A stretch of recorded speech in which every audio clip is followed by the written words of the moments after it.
সম্মানিত উপস্থিতি, সন্ত্রাস আর দস্যুতা এটা এখন সমাজের একটা নরমাল বিষয়। এটা চরম একটা বড় গুনাহ, যে শাস্তির কথা আল্লাহ সুবহানাহু ওয়া তাআলা স্বয়ং কোরআনে ইরশাদ করেছেন। এমন কোনো দেশ নাই, এমন কোনো এলাকা নাই, এমন কোনো মহল্লা নাই যেখানে সন্ত্রাস আর দস্যুতা নাই। ঠিক কিনা? কম আর বেশি, কিন্তু সারা বাংলাদেশের একেবারে প্রত্যন্ত অঞ্চল থেকে শুরু করে শহর পর্যন্ত সব জায়গায় এখন সন্ত্রাসী আর দস্যুতা চলছে। পত্রপত্রিকাগুলো খুললে দেখা যায় খালি মারামারি আর কাটাকাটি। ঠিক কিনা?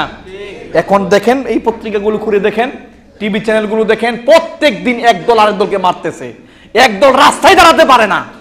হচ্ছে কিনা এরকম? সম্মানিত উপস্থিতি, এটা হলো সন্ত্রাস, এটা হলো দস্যুতা। এমন সন্ত্রাস, এমন দস্যুতা যে পুলিশকে ধরে পর্যন্ত পিটায়। আছে কিনা এরকম? পুলিশ ওসিকে ধরে পিটাইছে, আর ওসিকে ধরে পিটানোর কারণে ওসি মামলা দিছে, পরের দিন জামিন হয়ে গেছে। জানেন এই ঘটনা? যারা পত্রপত্রিকায় খোঁজ খবর রাখেন না তারা বলতে পারবেন। এই গত রিসেন্টলি এটা খবর, গত 4-5 দিনের খবর।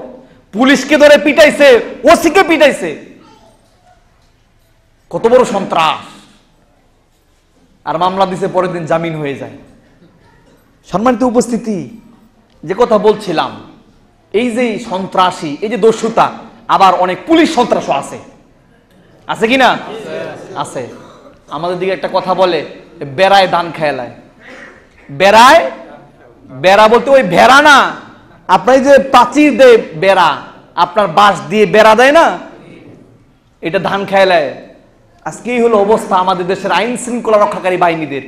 তারা মানুষের জীবনের নিরাপত্তা দিবে দূরে থাক, তারা মানুষের জান কবজ করে। এখন সবাই না, অনেক ভালো ভালো পুলিশ অফিসার আছে, অনেক দিনদার পরহেজগার। আজকে আপনার গুলশান 2 থেকে আপনার ওই সৌদি আরবের এমবিসির সামনে থেকে আসতেছিলাম, একজন পুলিশ আমাকে দেখে আসসালামু আলাইকুম, ওনার মুখে আলহামদুলিল্লাহ সুন্নতি লেবাস, দেখেই বোঝা যাচ্ছে আলহামদুলিল্লাহ ভালো। আরো তো 2-3 জন আছে কিন্তু দাঁড়িয়ে আছে, ব্যবহার আলহামদুলিল্লাহ ভালো, দেখেই সালাম দিচ্ছে আসসালামু আলাইকুম। আমি দেওয়ার আগে